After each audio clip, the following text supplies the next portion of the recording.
You're a superhero.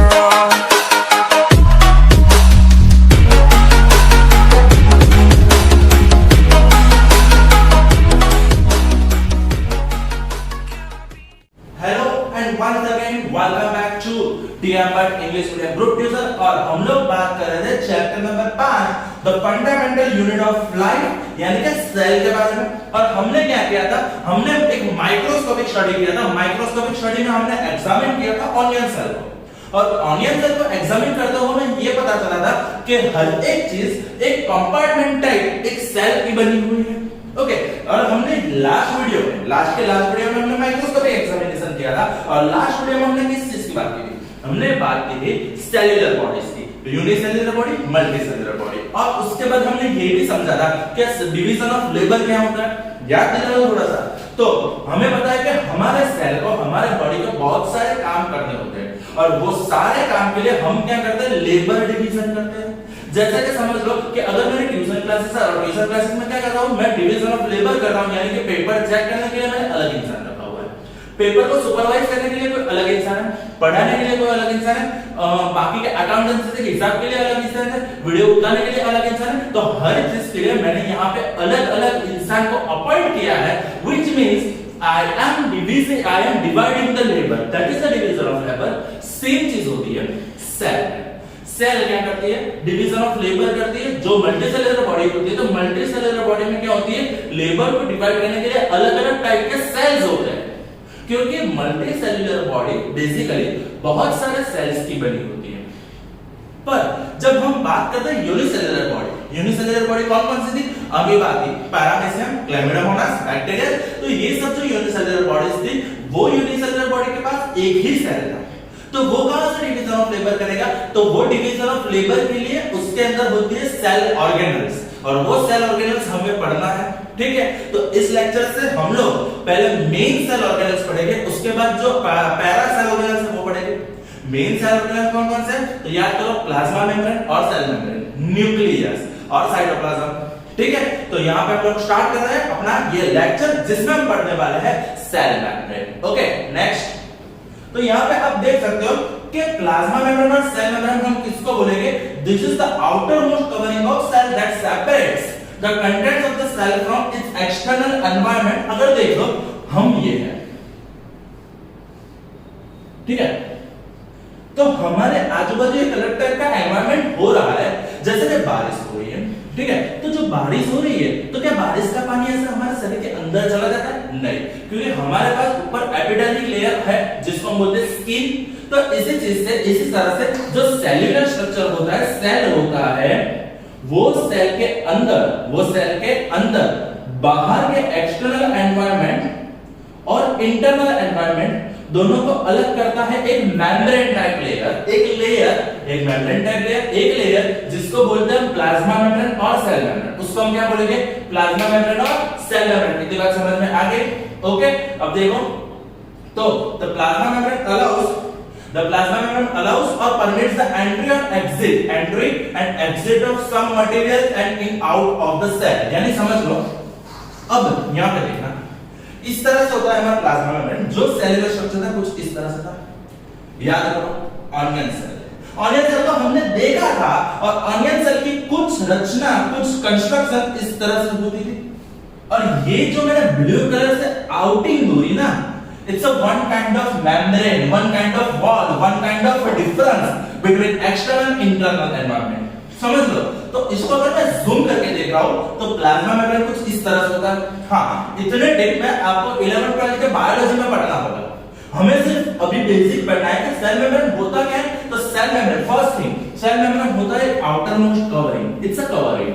वो cover करता है, वो क्या करता है? कवर करता है। बेसिकली वो सेपरेट कर रहा है किसको?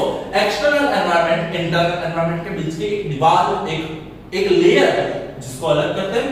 ठीक है, सो प्लाज्मा मेम्ब्रेन क्या करता है? अलाउस और permits the entry and exit of some material in and out of the cell. यानी समझ गए, वो प्लाज्मा मेम्ब्रेन क्या करेंगे कि जो भी मटेरियल है, मटेरियल को इन एंड आउट करने को परमिट कर रहे हैं। जैसे कि समझ लो कि यहां से समझ लो कि सेल है, ये देखो, ये सेल की एक दीवार है, और ये प्लाज्मा मेम्ब्रेन है, सेल मेम्ब्रेन है। वो सेल मेम्ब्रेन क्या करेगा, यहाँ पे जो भी न्यूट्रिएंट आ रहा है वो न्यूट्रिएंट को पास करने दे रहा है, पर सॉल्ट आ रहा है तो उसको पास नहीं होने दे। मींस वो क्या कर रहा है कि बॉडीगार्ड की तरह काम कर रहा है, वो बॉडीगार्ड की तरह खड़ा रह जाता है। हाँ भाई तू जा सकता है, तू नहीं जा सकता, तू जा सकता है, तू नहीं जा सकता। तो plasma membrane decides, plasma membrane permits, जिस चीज की हमें जरूरत है, जिस न्यूट्रिएंट्स की जरूरत है, जिस चीज भी एलिमेंट्स की जरूरत है, वही चीज को वो अंदर जाने देगा, बाकी को वो पास नहीं होने देगा, वो बॉडीगार्ड की तरह खड़ा रह जाएगा। समझ लो कि हमारा जो सेल है वो सेल के अंदर और बाहर दोनों इनपुट और आउटपुट कुछ तरह के एलिमेंट्स होते हैं। जैसे कि हमें ब्रीदिंग करने की जरूरत होती है, when we are inhale it's oxygen, when we are exhaling it's carbon dioxide. So basically when we are entering O2 and we are exiting CO2. So यहाँ पे देखो ऑक्सीजन और कार्बन डाइऑक्साइड को ही पास करने देगा प्लाज्मा मेम्ब्रेन, बाकी के फालतू एलिमेंट को पास करने नहीं देगा। वो क्या करेगा, सिर्फ मटेरियल है O2 CO2 उसको ही आने देगा, बाकी के मटेरियल को क्या करेगा, वो प्रिवेंट करेगा। समझ रहे हो? So it's a bodyguard. वो क्या है, प्लाज्मा मेम्ब्रेन हमारा बॉडीगार्ड है, वो न्यूट्रिएंट्स और वही को आने देगा, बाकी आने देगा। सो सेल मेम्ब्रेन को इसलिए बोलते हैं selectively permeable membrane, IMP for 1 mark. Okay, 9th NCERT के कोर्स में ये चीज आईएमपी बन जाती है, it's a selectively permeable membrane, which means उसका मतलब ये होता है ये मेम्ब्रेन सिलेक्टिव मटेरियल को ही पास होने देगा, जो मटेरियल सिलेक्टिव नहीं है, जो मटेरियल यूजफुल नहीं है उसको पास होने देगा नहीं, वो कितना भी ट्राई कर ले। वो क्या करेगा, जो मटेरियल काम का है, जो मटेरियल यूजफुल है उसको ही पास होने देता है, बाकी के मटेरियल को पास होने देता नहीं है। नेक्स्ट, सो थोड़ा सा आगे बढ़ते हैं, देख लो तो यहाँ पे क्या हो रहा है, तो यहाँ पे हम देख रहे हैं the plasma membrane is flexible. Plasma membrane के बारे में हम थोड़ा सा आगे बढ़ते हैं, तो plasma membrane is basically flexible. Flexible means वो ऐसे रोबोट नहीं है, वो अपने से अपने साइज को अपनी जरूरत के हिसाब से वो थोड़ा सा चेंज कर पाएगा। It's a flexible and is made up of organic molecule called lipid and proteins. Again IMP, plasma membrane is made up of lipid and protein. Okay, lipid is basically fat molecules, lipid is basically fat molecules और protein तो हमें पता ही है। तो plasma membrane किससे बना हुआ है, lipid and proteins. Plasma membrane किससे बना हुआ है, lipid and protein. Now next thing, how we can observe the structure of plasma membrane only through an electron microscope, because हमें पता है कि हम स्किन को देख सकते हैं, स्किन के अंदर के सेल को नेकेड आई से नहीं देख सकते। तो नेकेड आई से नहीं देख सकते तो हमें सेल को देखने के लिए क्या करना पड़ा, सिंपली माइक्रोस्कोप यूज करना पड़ा। पर माइक्रोस्कोप भी एक लिमिट तक है, माइक्रोस्कोप में लिमिट कहां जाके वो सेल तक दिख पाएगा, पर सेल के अंदर जाके हमें अंदर झांक के उसके अंदर के मेम्ब्रेन को चेक करना है तो high power microscope, electron microscope चाहिए होगा। ठीक है, the flexibility of the cell membrane also enables cell to engulf in food and other material from its external environment। engulf खा जाना, निगल जाना, समझ रहे हो? किसी भी चीज को हम निगल जाते हैं ना उसको इंग्लिश में बोलते हैं engulf। ओके, समझ लो कि प्लाज्मा मेम्ब्रेन क्या करता है, उसकी फ्लेक्सिबिलिटी की वजह से वो किसी भी फीड को, किसी भी फूड को अंदर की तरफ एंगल कर जाता है, निगल जाता है और अदर मटेरियल को बाहर फेंक देता है। समझ लो, ये हमारा मेम्ब्रेन है। हाँ, ये थोड़ा सा लंबा हुआ है, बराबर। तो यहाँ पे देखो ये क्या कर रहा है कि हाई कंसंट्रेशन से लो कंसंट्रेशन, वो मैं आपको थोड़ी देर में समझाता हूँ। पर यहाँ पे देखो वो हाई कंसंट्रेशन से लो कंसंट्रेशन को ये मेम्ब्रेन यहाँ पे परमिट करके ही पास आउट होने देता है। समझ रहे हो? तो ये क्या हो रहा है, ये यहां से जो O2 CO2 हो गए उसको ही इन और आउट पास होने देता है। वो डिपेंड करता है कंसंट्रेशन लेवल पे। So such process are known endocytosis. Endocytosis और एंडोकाइटोसिस दोनों बोल सकते हैं हम लोग, पर हम बोलेंगे endocytosis. Okay, so amoeba acquires its food through such processes. Amoeba कैसे करेगा, इस तरह से वो पूरा फूड को एंगल्फ कर देता है। कैसे, समझ लो। तो ये जो अमीबा है, ओके, मैंने लास्ट टाइम बोला था कि amoeba can change its shape. It's a amoeba, it's an amoeba, amoeba. Okay, amoeba क्या कर रहा है, अमीबा बेसिकली ये बात आपको 10th स्टैंडर्ड में पढ़ने की आएगी, फिर भी मैं समझ रहा हूं कि यहाँ पे देखो ये फूड है, ये क्या है, फूड ग्रेन्यूल है। तो अमीबा क्या करेगा, अपना शेप चेंज करके इस तरह से दोनों साइड पांव जैसा बना देगा। एक हाथ जैसा बना देगा और इसको बोलते हैं स्यूडोपोडिया। इट्स अ स्यूडोपोडिया जिसमें पी साइलेंट होता है। बेसिकली वो क्या करता है, उसका शेप कुछ इस तरह से हाथ जैसा बना देता है और फिर क्या करेगा, धीरे धीरे धीरे धीरे इस तरह से वो पूरा फूड को कवर कर देगा। यानी यहां से ये क्या करेगा, फूड को इस तरह से कवर कर देगा। समझ रहे हो? और उसके बाद क्या करेगा, अब मींस ये पूरा फीड अंदर एंगल्फ हो जाएगा, निगल जाएगा।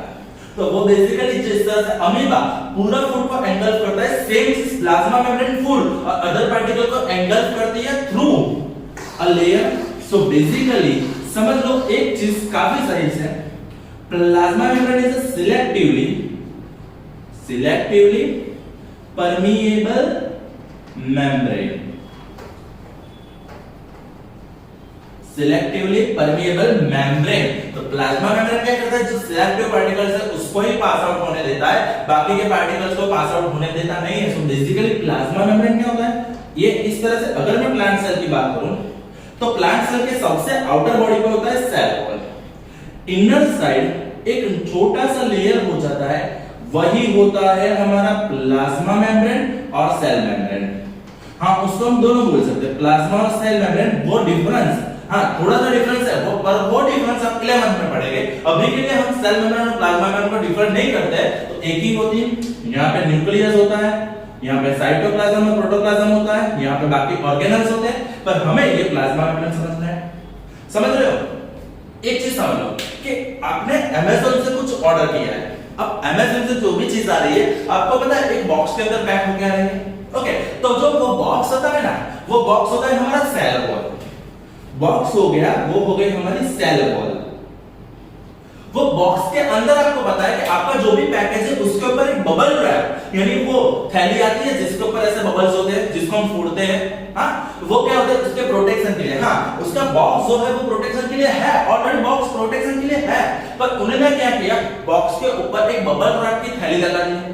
तो वो बबल रैप की जो बैग होती है वो होता है हमारा प्लाज्मा मेम्ब्रेन, और अंदर की जो भी हमारी चीज जो हमने ऑर्डर करवाई है वो ये सब होता है। समझ रहे हो? सो बेसिकली दो तरह से आउटिंग होते हैं। सबसे पहले होती है एक बॉक्स जिसको बोलते हैं सेल वॉल, और उसके अंदर जो होती है प्लास्टिक बैग उसको बोलेंगे प्लाज्मा मेम्ब्रेन। सेम चीज होती है हमारे सेल में, सबसे आउट होता है सेल वॉल और उसके अंदर होता है प्लाज्मा मेम्ब्रेन। प्लाज्मा मेम्ब्रेन क्या करता है, प्लाज्मा मेम्ब्रेन किससे बना है, plasma membrane is basically selectively permeable membrane. वो किससे बना हुआ है, लिपिड और प्रोटीन से। वो क्या करता है, जिस चीज को जाने की जरूरत है उसी न्यूट्रिएंट्स को पास आउट होने देते हैं, जिस चीज को भी जरूरत नहीं है उसको वो पास होने देगा नहीं। इतनी बात समझ में आ गई? नेक्स्ट, ओके, तो यहाँ पे प्लाज्मा मेम्ब्रेन नामक टॉपिक को हम यहाँ पे खत्म कर रहे हैं। क्यों? क्योंकि प्लाज्मा मेम्ब्रेन के बाद एक इंपॉर्टेंट सा टॉपिक आ जाएगा, और वो टॉपिक कौन सा है, डिफ्यूजन समझना है। अभी देखो, जैसे कि मैंने अभी बोला है कि यहाँ पे क्या हो रहा है कि प्लाज्मा मेम्ब्रेन जो भी होता है, फूड होता है, उसको एंगल्फ करते हैं। प्लाज्मा मेम्ब्रेन जो भी चीज जरूरत की रह जाती है उसको अंदर लेते हैं, और जो चीज जरूरत नहीं होती उसको बाहर ही रखते हैं। तो हम किस तरह से डिसाइड करेंगे कि वो कैसे अंदर जाता है, कैसे बाहर निकलता है? ऐसे तो नहीं होता ना कि उसके पीछे का साइंस होता है जिससे वो फूड को एंगल्फ कर रहा है, वो किसी भी चीज को, किसी भी न्यूट्रिएंट्स को अंदर खींच रहा है, बाहर कर रहा है, वो सब चीज होती है डिफ्यूजन और ऑस्मोसिस नाम की प्रोसेस है, जो हम नेक्स्ट वीडियो में समझेंगे। तो आज हमने ये वीडियो में सिर्फ प्लाज्मा मेम्ब्रेन क्या होता है, किससे बना होता है, वो हमने समझा है। Thank you, that's it from my side.